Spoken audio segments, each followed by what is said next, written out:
Inspired. I've just made a post in Be Inspired, and it's from Wayne Dyer, WayneDyer.com, and it says anytime you start a sentence with I am, you are creating what you are and what you want to be. And I've just been having a telephone conversation with a friend of mine, and we were talking about this, and it's something that I want to talk to you about, the I am. How many times in your conversation do you say, oh, I'm not very happy about that, or I don't feel, I am going to do something about that, or I am hopeless at that, or I am happy, or I am sad. There's lots of times, just in the middle of a normal conversation, I'm not talking about when you going to make some divine pronouncement. Nevertheless, when you say the words I am, you're creating your reality for now and for the future.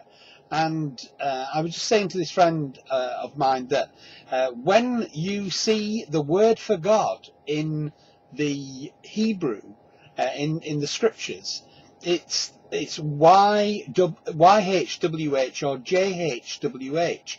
There's no vowels in it. It's supposed to be, the name for God is supposed to be unpronounceable. That's why they've taken the vowels out of it. We say as Jehovah or Yahweh, but the actual word itself is unpronounceable because there's no vowels. But the translation of the word for God is I am. In fact, when Moses was stood there at the burning bush in the story of before the plagues that came upon Egypt, in the story in Exodus, when he's talking to God, he's like, well, okay, I can see this is pretty miraculous, this bush that's burning, but it's not actually being consumed, it's still there. There's something pretty odd going on here. I know that it must be God that's telling me to go and tell Pharaoh, who's like the big ruler of the day, like Hitler or some great potentate, somebody who's in charge of everything. And this little shepherd fella, this Moses guy, he's got to go and tell the Pharaoh to let the people of Israel, the Jewish people, leave the slavery of Egypt and go to the promised land. He's got to convince the Pharaoh. So he's going to say, well, who shall I say sent me? who shall I say? I'm just the messenger boy here. I'm not telling you to let the people of Israel go. I'm just relaying a message. Who is it that's relaying the message? Who am I relaying the message from? And the answer is, I am. Tell him, I am. Tell Pharaoh, I am that I am has sent me. That has sent you, that I'm representing. I am who I am. It's the name for God, Yahweh, Jehovah, the Tetragrammaton, which has not got any vowels in it. It's the I am. And isn't it interesting that John, in his gospel, not like Matthew, Mark and Luke, but in the New Testament, John has Jesus using the statement I am. 7 times, or is it 8 times? 8 times. I am the bread of life. I am the light of the world. Before Abraham was, I am. I am the door. I am the good shepherd. I am the resurrection and the life. I am the way, the truth, and the life. I am the true vine. They're all there in between John 6 verse 35 and John 15 verse 1. So what John is doing in making those I am statements is he is assigning divinity to Jesus. He's saying he is God. That is one of the things that is quite strange about John's Gospel. He wants us to know, when he writes it, that Jesus, as far as he's concerned, is God, the Son of God, the human manifestation of God. And the way that he does it is by using the Tetragrammaton, the I am that I am of Moses and the burning bush, in the mouth of Jesus. Now, whether Jesus actually said those words or not, we'll have to leave that up to John's Gospel.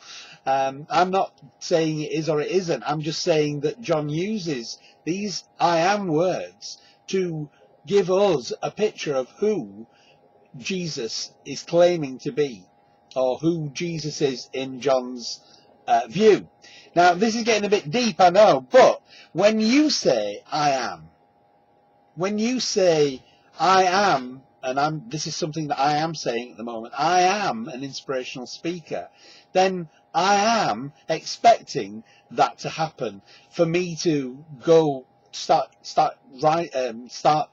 instead of writing things and speaking things on Facebook via video, to actually go in front of a live audience and to speak inspirationally to groups of people. Now, if that is not who I am wanting to be, I shouldn't and I wouldn't be saying I am this, that and the other. I am a coach. I am somebody who loves to inspire.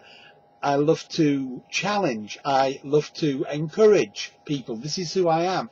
When you make statements, and catch yourself saying them, and listen to what other people say when they say I am, and it might not be a divine pronouncement, it might not be a statement of intent of where they're going in their lives, but it is very revealing. And that's why I posted what I posted on Facebook on Be Inspired, and I didn't do that for any other reason than to draw your attention. Watch your speech, because anytime you start a sentence with I am, you're creating what you are and what you want to be. This is Andrew Paul Smith saying thanks for watching this video. If you want to see more about what I do online, go to apsmithonline.com.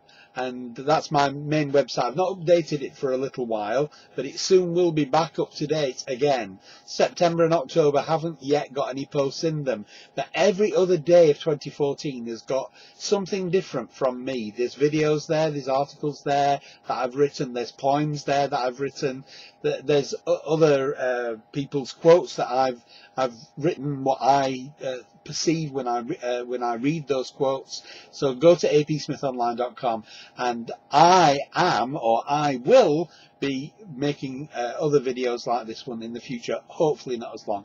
Thanks for watching, thanks for listening, and bye for now. I've got to find where you switch it off. Bye for now, bye.